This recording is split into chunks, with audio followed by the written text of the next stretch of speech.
Akil Simpson and Alicia Fillmore, like you said, took on more of a leadership role last year. What were the biggest jumps or improvements they made over the course of the year as they took on bigger roles with your team? Alicia is she's a natural leader. She's a natural born leader. She took on the role of a leader in the locker room and on the court, but she also had to shoulder the scoring loads for us, and she was a player that we really relied on to score for us, and we're going to do that again this year. Although I think she'll have more help. Akil is a player that she can own the paint.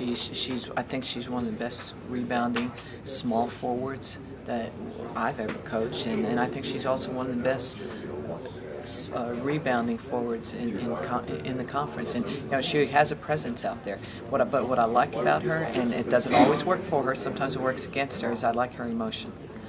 She's a very emotional player, but she's a player that you rely on to really hype your team up. You mentioned her emotion. She plays with a lot of passion. She plays with a lot of intensity. Last year, you had a player foul out 6 times. She was all of them. How do you balance that intensity and passion on the floor with the discipline that she needs in order to stay on the floor and play in crucial minutes for you? Well, there's no question she has to keep her emotions in check. She knows that. That's something that she worked on, even just playing this summer. We'll see once we get out there. But she also has. She's a player that she gets so mad at herself sometimes that instead of getting mad, she gets down. And she's a player that has to learn when things don't go her way, or maybe she makes a mistake. She's got to be able to keep that head up. She can't allow her opponent to know that she's defeated, and I think that's another area we have to work on, because I think when players get their heads down, the opponents see that, they take advantage of that. And but I think Akil is a more mature player. She still has to continue to work on that, but she does bring something with the passion of the game that not every player can bring. You also signed Karina Baker, junior college point guard. And you mentioned taking some of the load off of Alicia, who played some at both guard positions last year. Once Keena is eligible in mid-December, does Fillmore move to shooting guard only? Do you have a 3-headed monster at point guard? How do you envision that unfolding? Well, I think a lot of people think that Keena's going to play a lot of point guard for us. She's going to be a wing player more. She can run the point, but I think if we have Keena playing point guard for us, that I think it takes away from her ability to score and get to the hoop. So we're going to run her more off at the shooting guard along with Alicia. So Karina's going to have to play a lot for us. And I think Kristen Askew has really worked on her game in the summer. I see a lot of nice things with Kristen in practice, but they also have to be more of an offensive threat and be able to score for us, as well as Crystal Johnson. The area that I challenge our point guards is, and this is a league, Conference USA has some great point guards in this league. And you look on the preseason pick, there's a couple of point guards on there. So we got to be able to counter that. We got to be able to have successful point guard play. If you go 3 deep, 4 deep, even 5 deep at point guard, rotating Askew and Crystal Johnson in there as well, do you have more variety on the offensive end or the defensive end with those when you rotate those guards in and out? I think our offensive end, providing that we do get what we're hoping to get from our point guard in. Like you take Karina Baker, you mentioned Karina Baker a second ago. She's the type of player she wants to please. Well, she's a very unselfish player.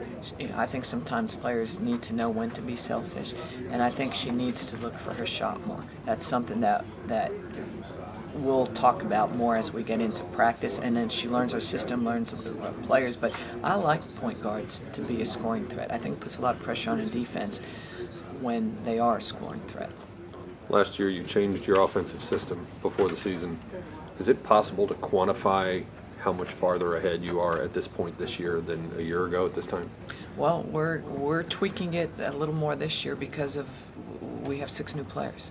and we have different types of players. So, you know, some coaches will run the same thing every year. I think we're going to spread the floor out more this year. We're going to open up the lane more. We're going to look for more backdoor cuts. We're going to look for more drives. I think these guards have the ability to get to the hoop more than last year's guards, as well as our post players. We're not going to be real big inside this year, but we'll be faster. An area that we need to improve on as a team is our post ability to run the floor, offensively and defensively. Defensively, we got hurt in transition a lot last year. You know, Christine Elliott struggled getting down the floor. It wasn't for lack of effort. She struggled with her knees. Akil didn't run the floor as good as she's capable of it, and she's running the floor much better this year. So that's going to be an area of concentration for us. You mentioned 6 new players. Your incoming freshman class has gotten as much attention or accolades as maybe any class you've ever signed. And then also adding Karina and Keena. Does it make you nervous to rely heavily on that many new faces, or is there enough veteran presence held over from last year that they can be eased in at a somewhat normal rate, if there is such a thing? Well, first of all, the beauty of having a young class come in that gets the attention that they do is sometimes it doesn't always sit well with the rest of your team, which is good in a sense. It makes it very competitive. And I don't mean that I mean that in a positive sense. Is you can see the competitiveness in practice, and that's what you want. It's how you get better. You know, you don't get better by being nice to each other on the court. You know, you save that for the locker room. You know, you've got to be competitive. So I think the attention that our freshman class has gotten has actually been good for our team and the competitiveness. Now, will we have to rely on youth? Some we will, especially early on until we get players back, until we get Keena eligible. Raven Short's out for 3 months. She blew her ankle out the first day of practice. She had surgery on it, so she'll be back probably for conference play. So we're going to be a little bit thin in that area until until we get those players back. So who benefits more, the freshmen who are coming in and learning about the increased intensity and speed and energy of the college game, or the veterans who are being pushed by these talented freshmen coming in behind them? Well, I think really both, because it's open, but you know, our veterans are going to have to play. I mean, they're going to have to play. The freshmen, it's an opportunity for them to play, and it's an opportunity to say, hey, you know, show me what you can do.